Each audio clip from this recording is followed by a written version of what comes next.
ஓம் ஜெய் ஸ்ரீ ரமணாய. பகவான் ஸ்ரீ ரமண மகரிஷி பக்திஞான இயக்கத்தின் ஆன்மீக அன்பர்கள் அனைவர்களுக்கும் எங்களுடைய மனமார்ந்த இனிய காலை வணக்கம். இன்று ஏப்ரல் 3 வியாழக்கிழமை. நாம் தியானிக்க இருக்கும் தலைப்பு சுகம் அடைய வழி. சுகம் என்பது ஆன்மாவே. ஆன்மாவின் இயல்பே சுகம். உண்மையில் நாம் ஆன்மாவே. எனவே நம் இயல்பு ஆனந்தம். இதையே பகவான் உபதேச உந்தியார் பாடலில் பாடுகிறார். தனாதியில் யாதென தான் தெரிகிற்பின் அநாதி அனந்த சத் உந்தி பெற அகண்ட சித்தானந்தம் உந்தி பெற.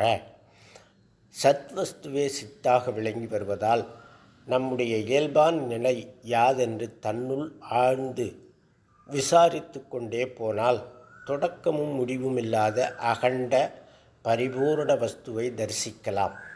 இவ்வாறு சத் சித்தே ஆனந்தமாக இடைவிடாது விளங்கும் தன்மையை உணர்ந்து தரிசித்து சச்சிதானந்த ஸ்வரூபியாகு என உபதேசிக்கிறார் பகவான். நம் இயல்பே ஆனந்தமாயிருக்க நாம் ஏன் அதை உணர முடியவில்லை? நம் கவனம் நம் ஆத்மாவின் மேல் இல்லை. இது முதன்மையான காரணி. இரண்டாவது, பழக்க தோஷத்தால் ஆனந்தம் உலகப் பொருள்களில் இருப்பதாக தவறாக நாம் எண்ணுகிறோம். இந்த தவறான எண்ணமே அறியாமை எனப்படும். நம் இயல்பு சச்சிதானந்தம் என்ற விழிப்புணர்வு இருக்குமானால் நம் கவனம் ஆத்மாவை விட்டு அகலாது. அதனால் இடைவிடாது ஆனந்தம் அனுபவமாகும். உலகப் பொருள்களில் இருந்து கிடைப்பதாக நான் நினைக்கும் சுகமும் ஆத்மாவை உணர்வதால் பெறப்படும் சுகமே, பொருள்களிலிருந்து வருவதில்லை. இதற்கு ஒரு சிறிய உதாரணம் பார்ப்போம். ஒருவருக்கு ஒரு ஸ்வீட் சாப்பிட வேண்டும் என்ற எண்ணம் தோன்றுகின்றது. அந்த எண்ணம் இல்லாமல் இருப்பது ஆத்ம நிலை. இப்போது இந்த எண்ணம் தோன்றி ஆத்மாவை மறைக்கிறது. சுக அனுபவம் தடைபடுகிறது. மனதில் ஒரு எண்ணம் தோன்றிவிட்டால் அது நம்மை சும்மா இருக்க விடாது. பணம் இருந்தால் அந்த குறிப்பிட்ட ஸ்வீட்டை வாங்கி ஆசையோடு சாப்பிடுகிறோம், சந்தோஷப்படுகிறோம். ஸ்வீட் பேஷ் ரொம்ப நன்னா இருக்குது அப்படி என்று சொல்கிறோம்.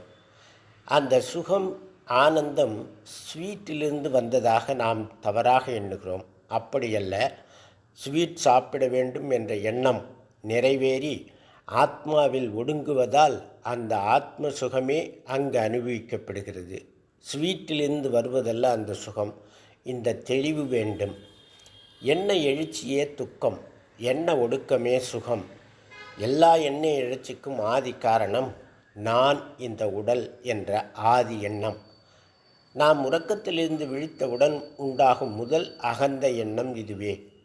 இதை பற்றி கொண்டே மற்ற எண்ணங்கள் எழுகின்றன. பல பிறவிகளாக இந்த எண்ணம் நம்முள் வேரூன்றியுள்ளதால் அதை நம்மால் எளிதில் அடையாளம் காண முடியவில்லை. நிரந்தரமாக சுகமடைய வழி நான் இந்த உடல் என்ற தப்பான எண்ணத்தை நீக்குவதே ஆகும். நம் இயல்பான ஆத்ம சுகம் எப்போதும் உள்ள சுகம். அதை இழந்து விட்டதாக தப்பாக நினைக்கிறோம். அது மட்டுமல்ல, சுகம் உலகப் பொருள்களில் இருப்பதாகவும் நினைக்கிறோம். இழந்ததாக நினைக்கும் நம் இயல்பான சுகத்தை உணர மறந்ததாக தோன்றும் நம் ஆத்மாவை, நம் உண்மை இயல்பை அறிவது ஒன்றே போதும். ஒரு சின்ன கதைப்பு. ஒரு ஜென் குரு மரணப்படுக்கையில் கிடந்தார். அவரை சுற்றி சீடர்கள் கவலையோடு நின்று கொண்டிருந்தார்கள். அதில் ஒரு சீடனுக்கு, நம் குருநாதருக்கு அந்த ஸ்வீட் ரொம்ப விரும்பி சாப்பிடுவாரே, அவர் சாவதற்குள் அதை அவருக்கு வாங்கி கொடுக்க வேண்டும் என்று வெளியில் ஓடினான். வழக்கமாக வாங்கும் கடையில் அன்று அந்த ஸ்வீட்டு தீர்ந்து விட்டது. வெகு நேரம் அலைந்தபின் கடைசியாக ஒரு கடையில் அது கிடைத்தது. மகிழ்ச்சியோடு வாங்கி கொண்டு ஓடி வந்தான். குருவே, உங்களுக்கு பிடித்தமான ஸ்வீட் என்று அவரிடம் நீட்டினார். குரு அதை வாங்கி ருசித்து சாப்பிட்டார். அதே சமயம் அவர் உடல் தளர்ந்து கொண்டே வந்தது. அவர் உயிர் போவதற்குள் ஏதாவது உபதேசம் கேட்க வேண்டும் என்று அருகில் போய் குருவே என்றான். என்ன?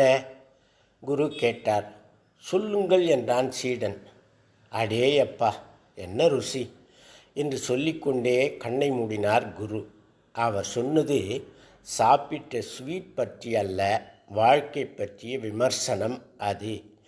ஓம் தத் சத். நாளை வேறொரு தலைப்பில் தியானிக்கலாம் அன்பர்களே. வணக்கம், நன்றி.